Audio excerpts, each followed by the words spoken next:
Yung animal.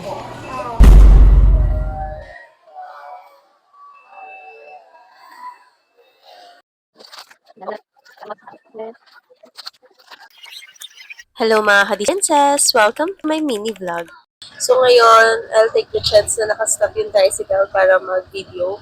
Pupunta ako sa SM Center Point para magpa-wax ng aking underarm. So one ride lang to via tricycle. Malapit lang to sa bahay.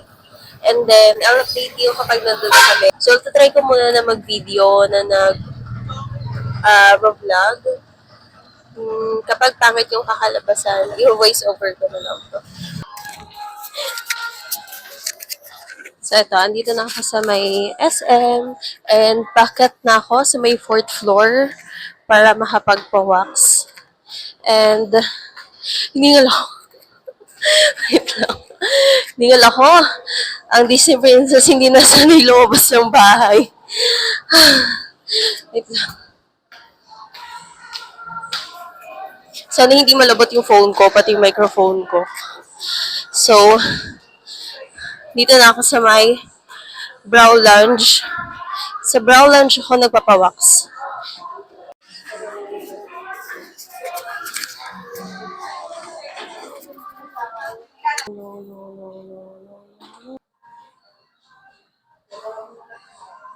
Pero medyo na-conscious na ako sa kanya Ako kasi din eh. Ako, wait lang. Hindi ako ah. parang lalaki, no? Tapos kulot-kulot pa. Oo. Humahaba nga siya eh. Oo. Kasi nung nakaraan napansin ko, pag nagpipicture na ako, halata na siya sa Diba? picture. Oo. Hindi. Pero ano, Hindi na katulad nung kunwari sa'yo kapag may event na lang i-wax. ganun. Tingnan mo kasi ano na, iba na talaga siya. Tsaka, mahaba. Oo. Eh, mo napansin ko kasi nag-short-short kayo. Salanan mo yan ah. Siguro kakapantalon ko din to dati. Oo. Pag nag-i-slack sa core leggings, kumukulot siya, oo. So, mahaba. Dito ba ang kapal ng ganito mo? Oo. Dami na.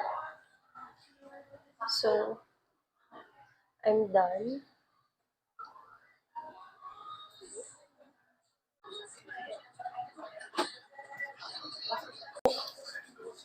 Ate, thank you. Yes po. Coins talaga siya.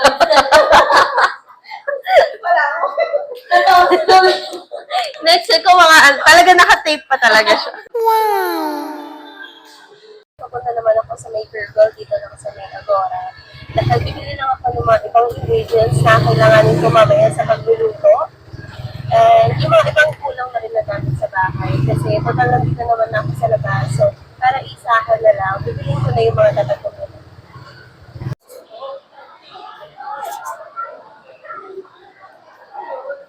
May papasalala ko sa inyo.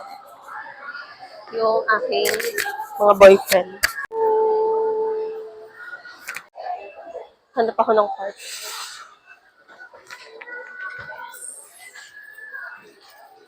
So, maliit na cart lang. Ano na nangyari sa Pure Gold? Hindi na natin malaman yung mga gamit. La? Halo-halo na.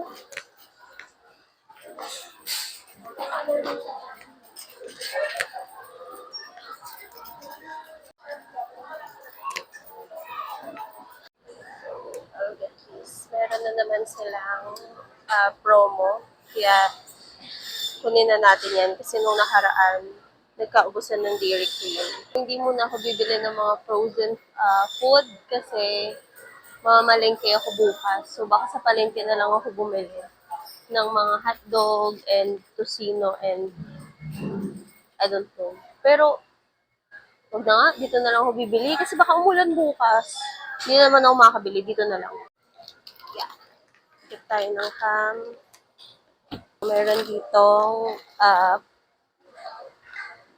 hotdog na may kasamang lunchbox. So, kunin na natin ito. Yeah.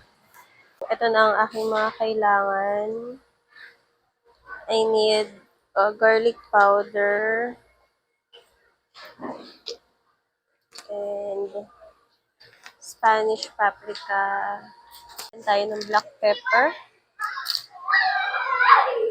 Wala na rin patis sa bahay, kaya magdagdag tayo ng patis. Oh my gosh, nakakalito na dito sa Pure Gold.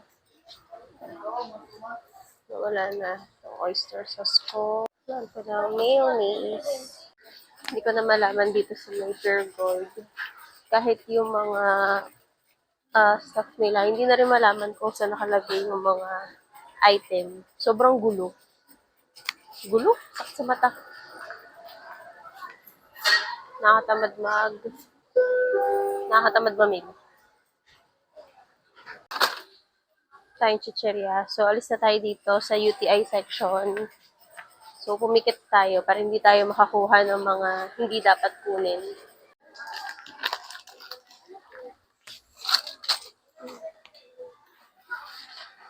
Then, gawin tayo. Dahil maulan. Pipila na tayo sa ating counter. So, dahil wala akong dalang wallet, nakalimutan kong dalhin yung aking Pure Gold card. Kaya mo na, okay lang din naman dahil konti lang din naman yung ipapamili ko. Here. Yung animal? Yung pangalan sa malaki. Dito pa rin ako sa Pure Gold kasi nagkaroon ng problema yung card ko. Wala akong dalang cash. Alam niyo naman yung sinabi ko kanina na hindi ko dala yung wallet ko. So, dala ko lang yung card ko. And, isususpend lang yung transaction ko ng 30 minutes. Tapos, babalikan ko ulit siya kasi nagkaroon ng problema. Charge to experience na lagi magdala ng cash. Anytime, anywhere.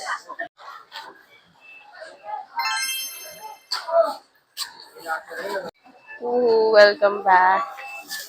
Okay, palabas na ako ng Pure Gold shoot. Sobrang nakakahiya na pangyayari. And,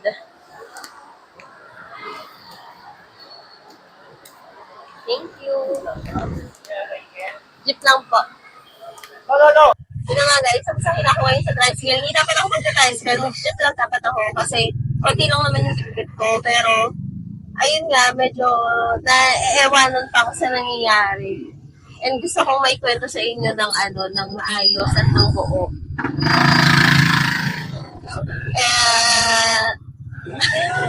Hindi ko alam ano ikukwento. Sobrang nakakaya kasi yun yung pinaka mga nangyayari sa akin. Kasi dati, nagkaroon ng time na kulang yung dinala kong cash. Tapos, nag-cover yung yung mga nakuha ko. Nangyari, nag-provide ako ng mga ilang items lang naman, pero nakakaya pa rin. Kaya, nung nangyari yun, yung mga sumunod kong pag-grocery, lagi na akong nagsasabi sa cashier ng pa-check ko kung nasa 5,000 na, pa-check ko kung nasa 3,000 na po, pasabi ko, ganyan. Kasi, minsan hindi ko nako-compute. And kahit nagka-calculator kasi ako sa mga kinukuha kong item kapag nag-grocery ako. So, ayun, para lang din ma-check kasi minsan double punch din yung mga cashier. Katulad dati na bumili ako ng birch tree imbes na 8 pieces lang, naging 18 pieces yung na-charge niya, na-punch niya. So yun kanina, wala pala akong data. Sabi ko siya, down ata yung bank ko, double system ko. Sabi ko, hindi ko pa nare-realize na wala akong data doon. So ang akala ko lang, down siya kasi nag-network error. So ayun pala, wala akong data. Ewan ko kanina, bakit siya nag-fail. Tapos nagtawag na siya na parang supervisor niya. Sabi ko, hindi ko siya ipapavoid. Sabi ko, pero syempre dahil nga ayoko maging dahilan ng cause of delay ng ibang mga namimili.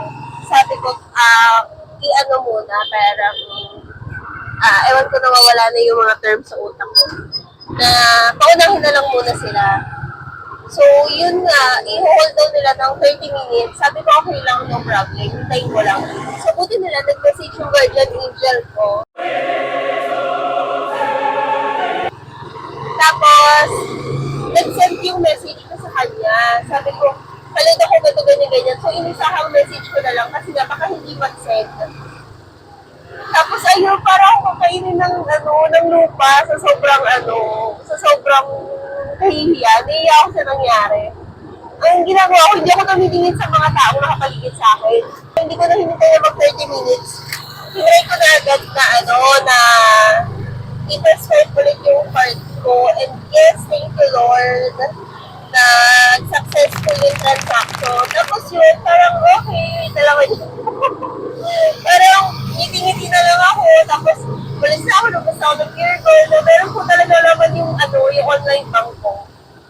So yun lang, dahil sa aking katamaran na magdala ng wallet at ng bag. Kaya wala akong dalang cash at talagang tinry ko paano kung card lang yung dala ko. And ayun, hindi ko na uulitin. Ayoko nang mapahiya. So yun lang, pauwi na ako dahil dyan nag-tricycle na ako para makwento ko sa inyo ng buo. At na-stress ako dun sa Pure Gold. So, ang gulo-gulo ng mga nila, ng pag-aayos nila ng mga item. Kaya meron akong mga hindi nabili na sa tindahan ko na lang bibilin mamaya. So, baka hindi na ako makapag-video kasi may mga bit-bit ako. Tsaka, bago ko umalis kanina, doon sa labas ng bahay sa amin na may mga magugulay, bumili na ako doon ng mga recados ko para sa lulutuin ko mamaya. So, hindi na ako makapag-video kasi marami na akong bit-bit na gamit mamaya na plastic. So, yun lang. Mamaya na ulit sa pag-video ko ng kung anong lulutuin ko. Pagka-uwi ko nga, nag-prep na agad ako ng lulutuin. So, meron ako dito ang dalawang chicken breast. Sinati ko lang sa gitna para numipis siya. Sinison ko lang ng salt, pepper, garlic powder, and paprika. And then, ipapan fry lang natin siya. Habang nagpiprito, gagawa na rin ako ng ating magiging sauce. Nagpiga lang ako ng calamansi, nag-add ako ng mayonnaise, ng nor seasoning, at konting liver spread. And then, isisison lang din natin siya ng salt and pepper. Ang ating menu for dinner is chicken sisig. Dumaan nga lang to sa aking FB Reels at sakto meron akong stock ng chicken breast sa aming freezer. Kanina din pala nakapag-mise en place na ako ng mga recados na gagamitin natin para sa ating sauce. Pagtapos nga maprito ng ating chicken breast, i-cool down lang natin siya bago natin i-slice. Iwasan natin ma-overcook ang ating chicken breast para hindi mawala yung pagiging juicy niya. Into a bowl, imimix lang natin lahat ng ingredients. So nag-prep na ako ng luya, ng siling green, ng siling pula, ng white onion, and ng red onion. Pagtapos nga mailagay lahat ng ingredients sa bowl, isunod na rin natin yung ginawa nating sauce kanina. Nagkaroon pa naman kami ng usapan ni Daddy na starting sana today ay magda-diet na kami. Pero dahil nga naging masarap yung ulam namin ngayong dinner, bukas na lang namin siya sisimulan. Isa din kasi ang sisig sa pinaka-favorite naming pagkain. Pag kumakain nga kami sa labas tulad ng mga karinderya or tapsilugan, sisig agad yung una naming ino-order. Pero maalala ko, nung nagbubuntis pala ako, isa yung sisig sa pinaka-ayokong kainin or kahit maamoy ko lang. Kaya after kong mga anak nun, siguro mga 1 taon pa bago ulit ako nakakain ng sisig. Syempre, hindi kompleto ang sisig kapag walang sunny side up. At ayan, ready na ang ating dinner. Yun lamang for today's video and thanks for watching. Bye!